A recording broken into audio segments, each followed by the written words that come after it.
就这糯叽叽的样子，真是让人无法抗拒。外酥里糯，双重口感，真是越吃越上瘾。赶快一起来做吧！80克红薯蒸熟后压成泥，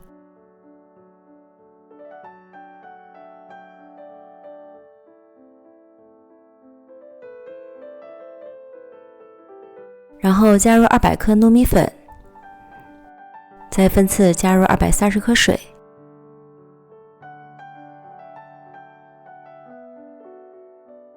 顺着一个方向多搅拌一会儿，最后搅拌成均匀细腻的糯米糊，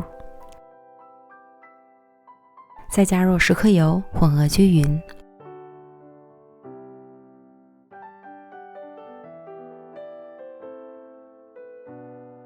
不粘锅开小火加热，多刷一点油，倒入1半的糯米糊，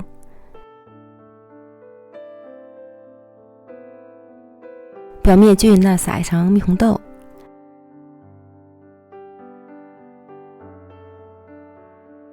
再倒入另一半的糯米糊，盖住红豆，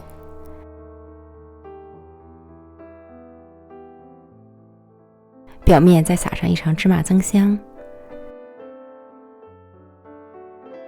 盖上盖子，煎至边缘定型，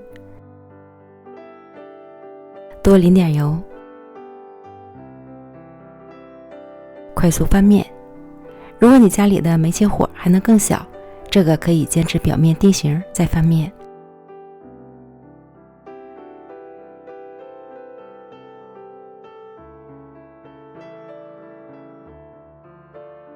另一面煎至定型，这时你会发现它会在锅中跳舞，中间逐渐变成了空心，鼓起了大泡，抖抖弹弹的，晃一晃，让它受热均匀。